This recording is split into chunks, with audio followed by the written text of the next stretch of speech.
put a link on this from here, Facebook too.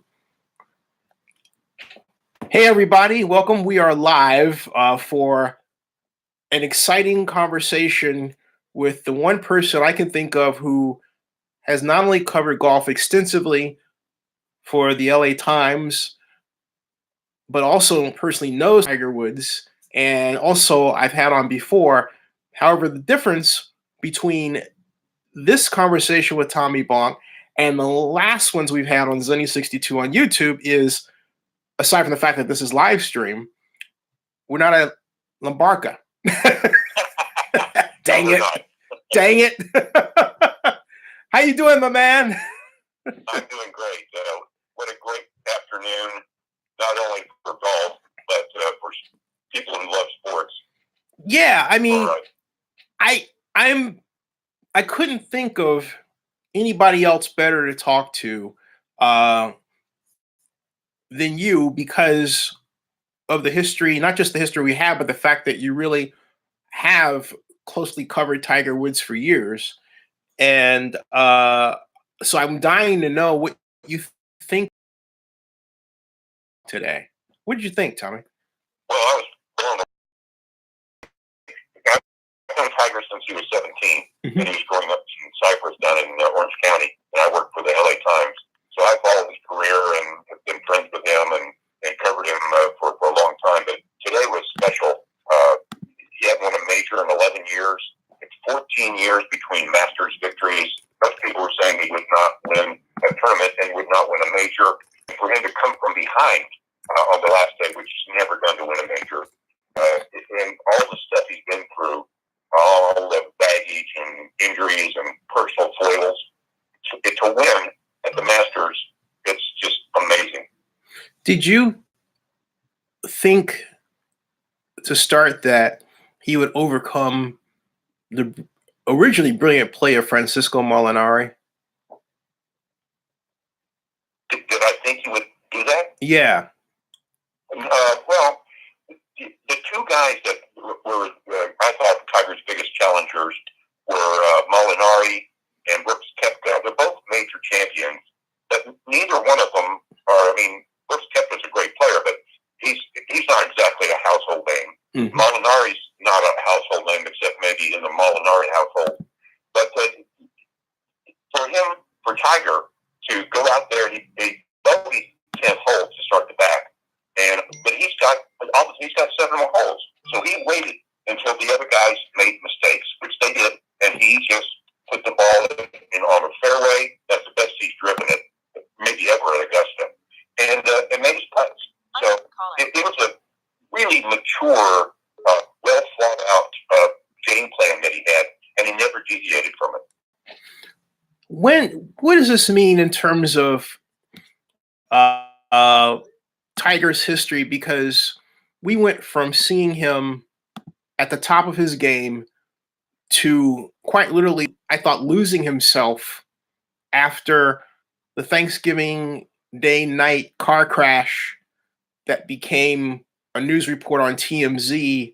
And then all of a sudden we were thrown all of these names of women like, Rachel Uchitel, and I mean, that became household names. And then a different Tiger. So is Tiger really back? Where how should we think about Tiger now? Well, it just adds to his legacy, in my opinion. I mean, people love heroes. People love to see people make a comeback. I think that he's atoned for his transgressions. I think given time, that's over with. I hope so for his part. But I've always had the position that golf has always been better if Tiger's in the tournament. Mm-hmm. People are interested in it. They follow it, and the ratings are going to be through the roof. Yeah. People are going to say, well, he now has won 15 major championships. Jack Nicklaus has got 18. Has he got a chance to do it? Maybe. But he had no chance unless he got to 15, which he did today. So I've also learned it's always smart not to count Tiger out. Don't underestimate him. You just don't know what he can do. I think it's not likely he's going to get to 18, but it's certainly possible. Have you ever seen a golfer that's went through so many publicly exposed personal failings as Well, Tiger? not as good as he is. Yeah. I mean, John Bailey was a walking disaster. Mm-hmm. But he didn't have the success that Tiger's had. So I don't think anybody compares to Tiger in how he began, and then his midlife crisis, and then coming back again and dominating. That's pretty good stuff. Yeah. It was amazing to see people on social media just en masse, quite literally. I mean, I hate to say it, but a lot of them were rooting for, not just rooting for Tiger, but they were rooting against the people ahead of him. It was hilarious. I'd never seen anything like this. As someone who calls himself Gucci Boy just wrote on the live stream on Zenny62 Live with Tommy Bonk, says, this is a great day for redemption for Tiger. He still carries the sport unlike anyone else. What about that? Do you agree with that? Oh, there's no question about it. I mean, Tiger makes golf relevant. Golf is not a mainstream sport. I mean, it just isn't. It's always been viewed as some kind of little country club for rich people. And Tiger erased the whiteism of golf. Mm-hmm. First African American to win a major championship. And he made it cool again. With his outfits, his swagger, and just his style. He was and remains so a swashbuckling, adventurous guy who he's got that megawatt smile, which he hasn't lost. Yeah. So he's definitely a compelling figure, and as I say, he makes golf cool. Does this make a statement for the idea that you can be an imperfect person and yet successful? And I asked that because I saw that quote somewhere last week and it just stuck in my head. And it's because it seems like in a number of quarters of society, we seem to be almost obsessed with finding fault with each other, and is this a statement? Is this a resounding statement that, hey, that doesn't matter. What matters is you can still be number one, even if you have foibles? Well, for sure. I mean, as far as I know, there are no perfect people out there. Thank you. Thank you. So you definitely have to say that people have their own faults, and you can still be a great player. What it says is, how do you carry yourself? What do you become after you try to correct those faults? Do you become a better player? Do you treat your family? I mean, how do you react with your peers? There were so many of Tiger's players, who were waiting for him when he got to the clubhouse after finishing his round, just to say congratulations. A lot of them major championship winners, because he's held in very high regard by the guys that he tries to beat every week. Yeah, talking with Tommy Bonk. Hey, since the last time Tiger Woods won the Masters, 2005, let's go over all the stuff that's changed. Let's have some fun. Let's see. We have to start. Let's see. 2005. So we had what? Of course, the market crash, right? Yeah, stop the .com bust. Yep, there you go. Right. We had the events of September 11th. Yeah, that was 2001. So that was, yeah. So no, but that's true because he won again in '97. That was when his dad was alive. Yeah, and 97 was his first one. That's right.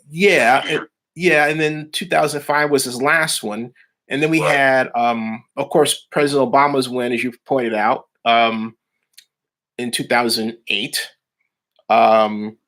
We had, wow, we've had the rise of YouTube, Facebook,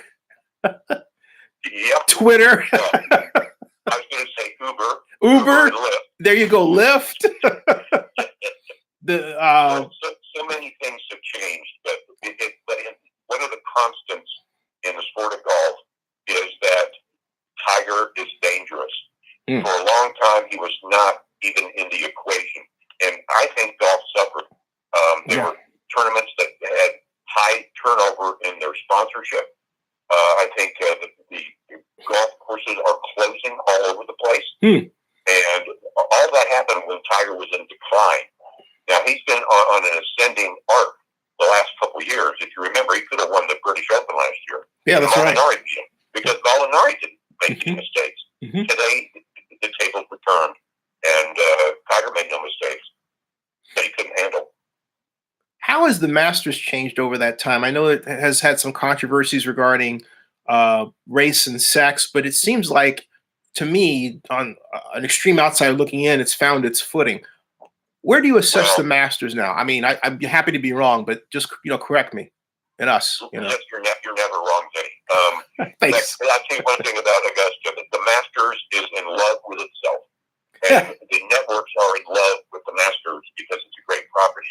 All that plinkety-plink piano music and the pictures of the flowers in the air, all that stuff. That turns me off a little bit. At the same time, it should not take away from the fact that it's an unbelievable golf course and its founders, Bobby Jones, you don't get any better than that. So it's a great tournament to win. The fact that it's the only major that it's always played up at the same place, that gives it stature. It's the first one of the year. That's always great, and it's usually has some really good winners. And now 5 times it's been Tiger Woods. Wow. Hey, help me with this. It's related to the Masters, my next question, but not exactly Tiger, but I have to ask it. I met a woman named Deanna at a Mike Silver Super Bowl party in Atlanta this year, and she's a brand manager, and she's at the Masters, and she posted a photograph on Facebook of a party she was at by NextJets at the Masters. And this is what went through my mind, having never seen that before. I thought, wait a minute, there are huge parties during the Masters. What's the Masters? And I realized I don't have any idea what the Masters experience was really like. You do. What's it like? It's like the Super Bowl. I mean, there's parties all week. It's like going to Lee Steinberg's party 15 times. Wow. And there are very few hotels in Augusta, Georgia, which is the second largest city in Georgia, by the way. You wouldn't think so, but it is. I didn't realize that. Huh. It is. And so people rent houses there. People can rent a house that's usually, I don't know, anywhere up to 20, 25, 30, 50 grand for a week. So it's a pretty good deal for the folks that live there. But everybody holds parties. There's events. It's the big get-together for all agents, for all the equipment people, for all the sponsors who have money invested in the tour and are sponsors of Augusta. So it is a big party, and at the same time, it's very, very intense. Intense because of the business, or why is it so intense? You say intense. Because of the tradition and the pressure involved with winning there. Like I say, it's the first major event of the year for men's professional golf, and so it's just excruciatingly painful. And there's been so many things happen there that are crazy, like Tom Weisskopf should have won on the last day, but hit 5 balls into the creek in front of number 12. Crazy stuff happens, and it just adds to the lore of golf. It's a very historic place, very historic course, and for someone like Tiger, after being away for so many years from the winner's circle, to come back 11 years later and win. 14 years later, excuse me. It's just a great story. And it's the longest period between victories in the Masters ever. So that's not bad. No, not at all. You reminded me of just how much discombobulated I got. I mean, when I first wrote my first entry, not this one, but I wrote first Masters win since '97. And then I realized, oh, that's wrong. It's 2008. And I realized, no, that's wrong. It was so far back. I was getting mixed up. And because in modern media, the unfortunate position one is in is you have to get it out fast or you don't get any traffic, right? That's exactly. You gotta get it out fast, right? Right. The thing about his last victory at Augusta until today at the Masters was in '05. People forget that he bogeyed 17, and 18 to fall into a playoff. Oh, that's right. That's right. But he bogeyed the last 2 holes. Mm-hmm. And so, I mean, like I said, crazy stuff happens. And it happened then, but he beat him. Hey. Today, Tiger knew he had a 2-shot lead going into the last hole. He played it safe. He didn't take a driver. If you hit a driver and you hit it offline, you're dead. You could double bogey and all of a sudden you're in a playoff again. So he just punched it out there with a fairway wood. Played it safe. So he knew he could bogey the hole and still win by 1, and that's exactly what he did. Tap in, bogey, and like about 1.5 foot, and it's over. See you, goodbye. Hey, we're on with Tommy Bonk, famous sports writer and communications consultant, and I have to ask you, having said that regarding the crazy stuff that happens at the Masters, as you've listed, where would you put in that history of crazy things what happened at the 12th hole today? Oh, it's not, to quote Tom Jones, it's not unusual. When Brady Couples won in 1992, he had a ball.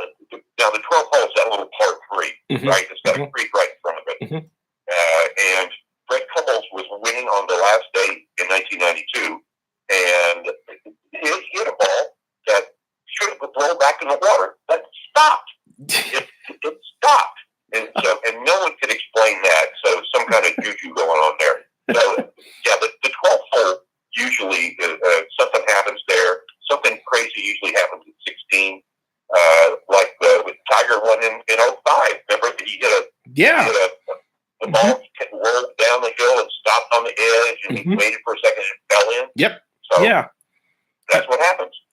What is it about Tiger's game then that he, and I know we went over this before, but I'd love to hear your answer now, just for those who may not, because this is going to be played, and this is going to become a video, and it's going to be around for a long time. But what is it about Tiger's game that he got rid of? And I asked that for this reason.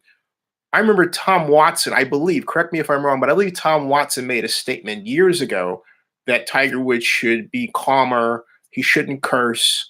When we were talking to prep for this conversation, you made a comment that I would love people to hear about how he handled himself differently this time than in the past. But my question is, was that Tiger more apt to winning? Was that the problem in terms of that being taken away, or him feeling like he had to get rid of that? How would you assess how Tiger changed and how he is now? The big reason is he's 42 now. Yeah. He's not 28 anymore, so he had to change. Plus, his body made him change. Well said. I would argue, or I would point out that his demeanor is a lot different. He smiles more. He looks more at ease in his own skin. And the way he plays the game, he doesn't hit it as far anymore, which is fine. But he's starting to hit it straight again, which he's really never been able to do. Yeah. With regularity. So he doesn't. I don't think he's as aggressive. As many times as he's played the Masters, he knows that there's 2 par 5s on the back 9, and you should be able to birdie them both.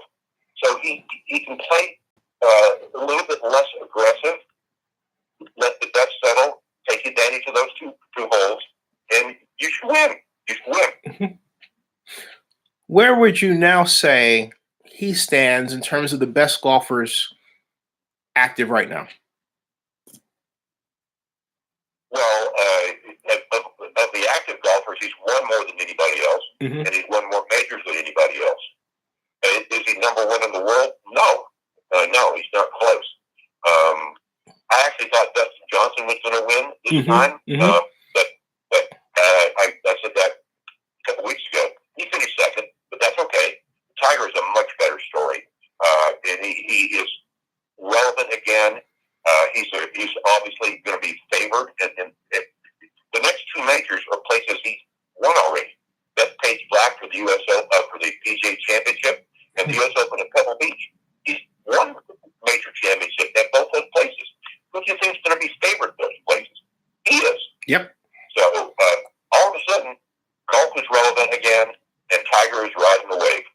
Yeah, that's well said. Hey, I want to ask you while I got you on the phone, and also about out of respect for your time, how are we doing on time wise? Are you can I still hold your thought? Cool, cool, awesome. Hey, what over that time, media has changed a ton, and I'm not sure if it's for the better or whatever. I just know it's changed.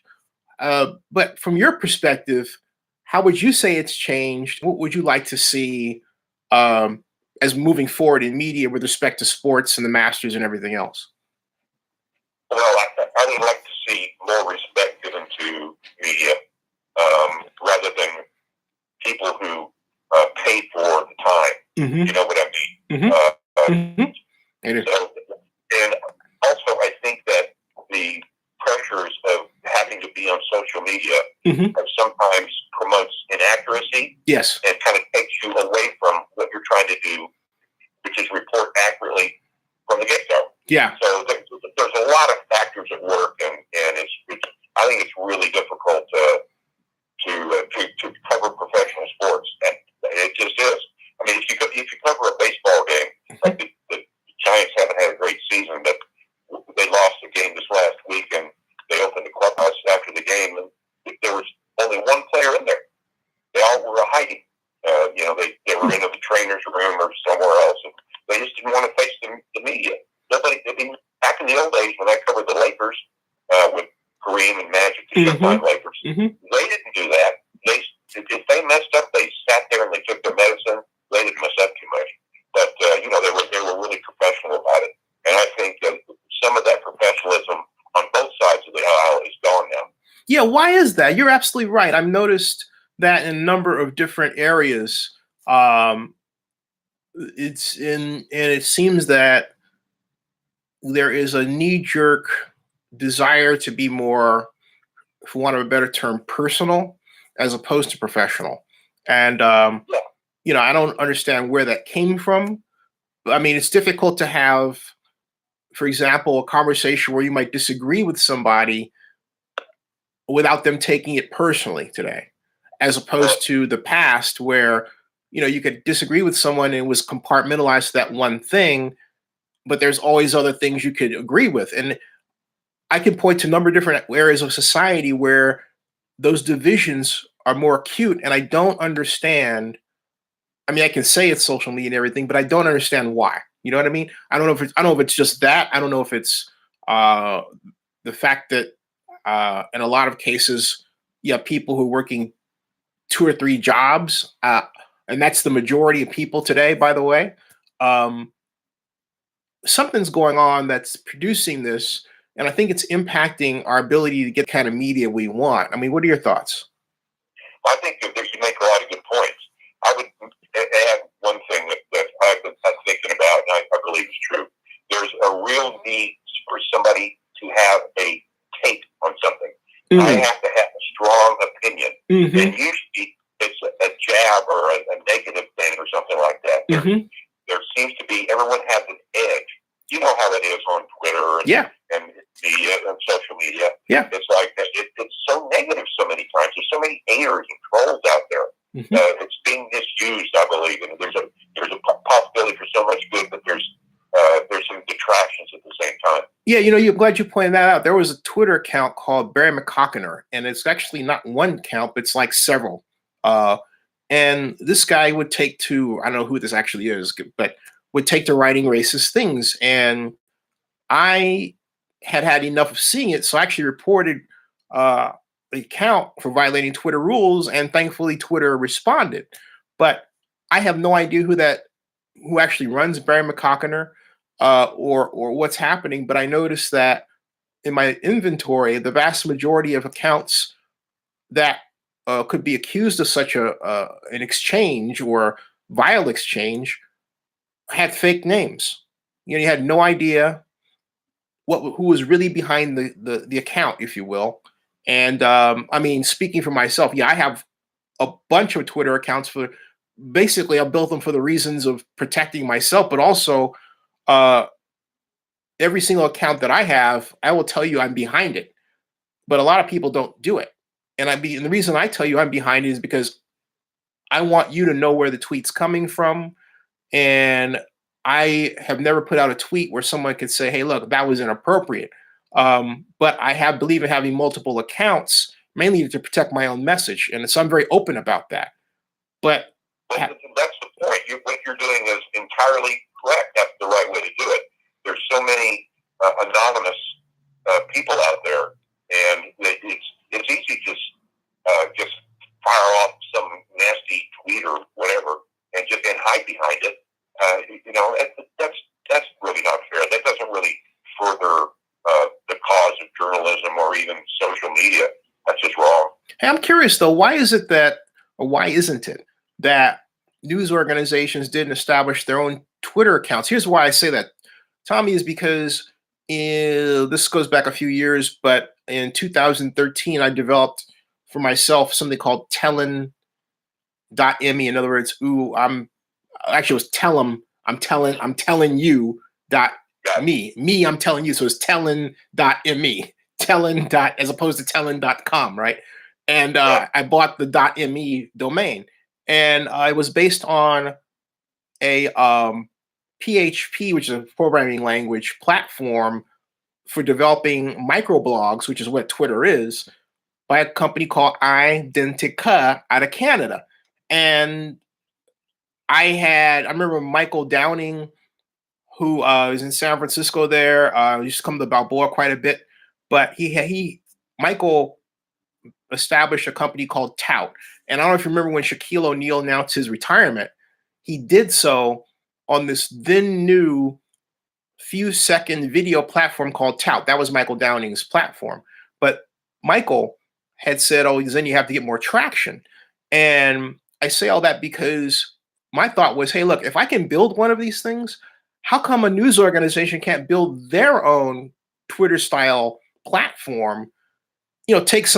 Have their own terms of service, their own rules, their own place for their readers to go, and then they don't have to deal with Twitter. Why are we giving stuff up to Twitter? I don't get. I'm still not getting it. You know what I mean? Zane, I don't have enough time to talk to you about what's wrong with newspapers. I do not. But I will say that the same people who got the newspapers into the mess are trying to find their way out, and that's just not going to work. They don't know. Why is it that they're not? I mean, because that's a great point. Because I don't mean to turn it to this area, but I find that more often than not, it's not just, in politics, I find that there are people who are used to, I would say, a 20th century way rather than collaboration today. And I don't quite know how to get around that. But my concern is that as a collective of people and the technology, we haven't figured out that new approach that allows you and I to experience something like the Masters, almost as if we were there, get the news, and then news is distributed in a way that's accurate, and we can draw from it, and then expand our own news platforms out of that. And I think off the top of my head that maybe involves virtual reality, but I'm not saying I've figured out the code. You know what I mean? I just know that I know what you mean. It's out. There's got to be an avenue for what you're talking about, and we just haven't seen it yet. But that would be a positive way to go, in my opinion. Definitely. Hey, so coming back to Tiger, give me a prediction. All right, Tiger is how far away from Jack Nicklaus? Three more major wins?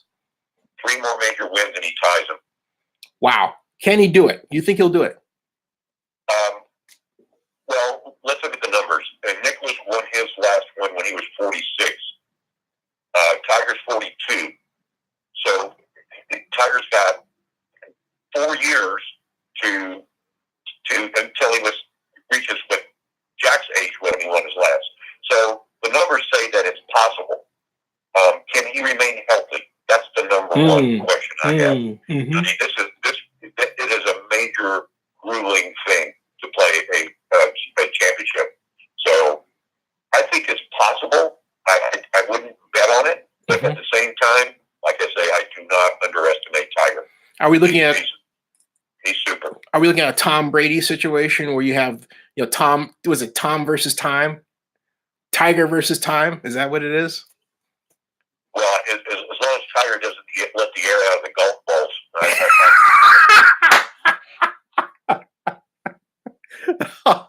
Hey, speaking of air out of the golf balls, I got to ask you because you covered. This is like air out of the basketballs. You all covered the Lakers, if I'm not mistaken, right?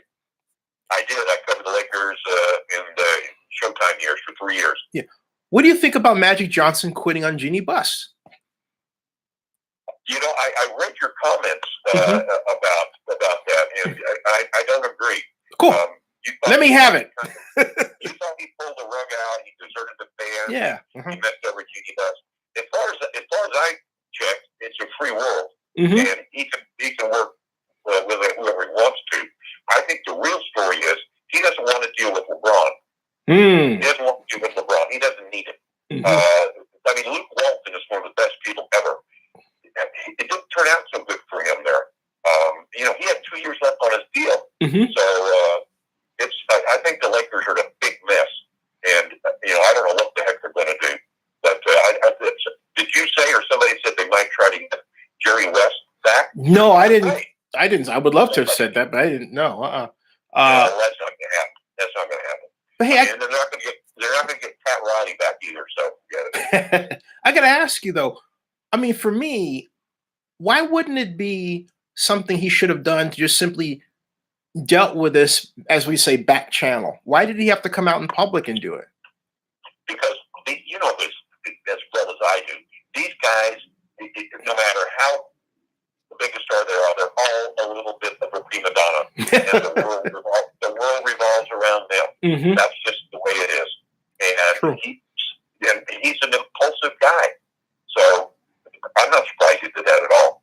Wow, that's what I was getting at with my vlog on Zenny62 here. I thought that he should have, and I realize what you're saying. I thought he should have simply handled it back channel out of respect, because I think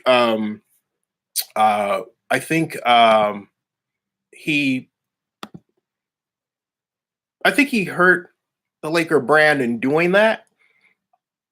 As opposed to keeping it quiet and letting people just sort of figure things out, I don't know. You said what your thought is, but I would love to hear again. Where do the Lakers go from here? How we know where they're at? They're a mess. But if Jeannie Buss called you tomorrow and said, Tommy, I want to bring you back because you remember the Showtime years. You are now the president of the Los Angeles Lakers. What would you do? Do I have absolute and total control over who works for me, who the players are? I mean, is there any question that LeBron is deciding who's coming and who's going and trying to talk players in? And that whole thing about they're going to trade their whole roster to Anthony Davis, and they got pumped. They got pumped by New Orleans. And the whole thing is a disaster. Yeah. So, and I would argue that the Laker brand is not diminished. It's the Knicks are the most valuable, which is probably where Durant's going to wind up.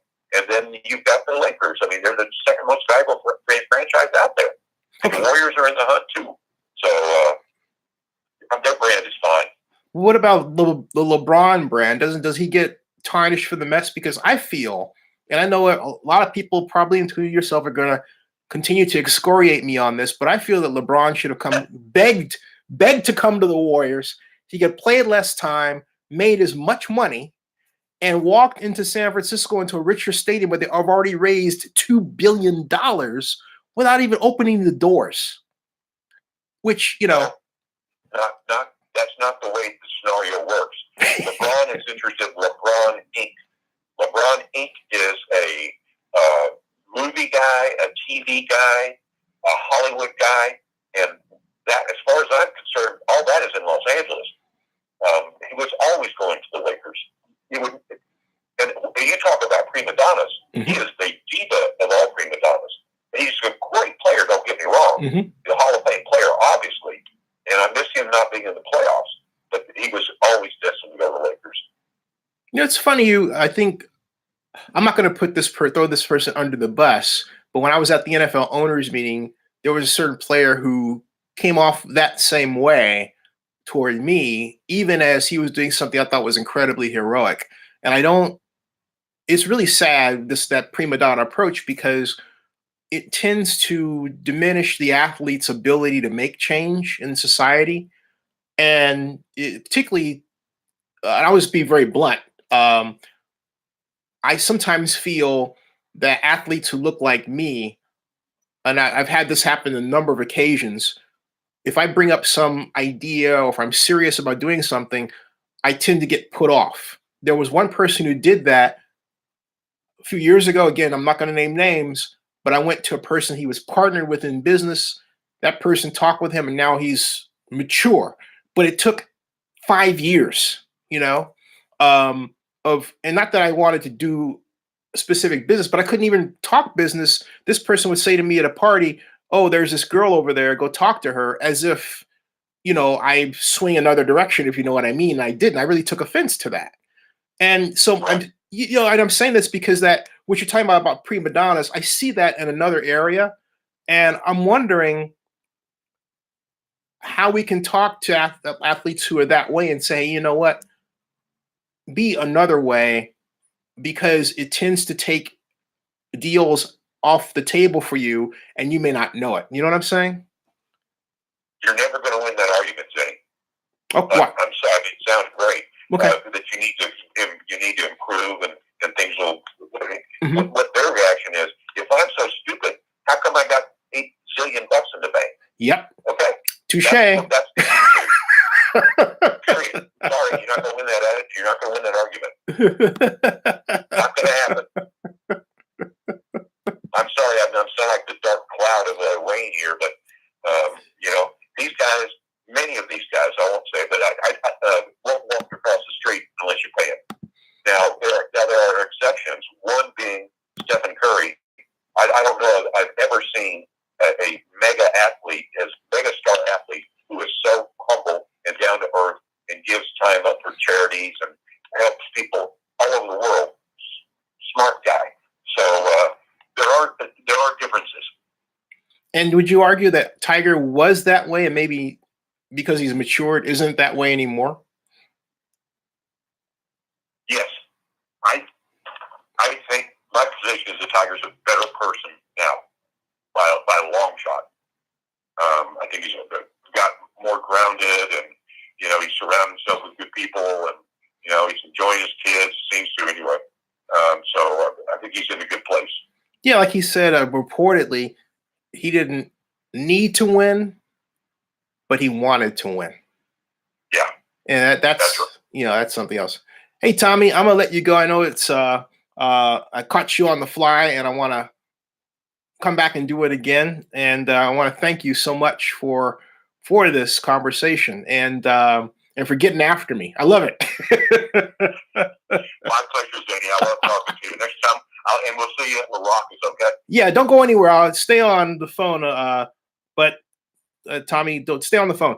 Hey, folks, thanks for joining us. There will be a standard live stream later tonight on Zenny62 on YouTube. Subscribe if you have not already. Thank you so very much.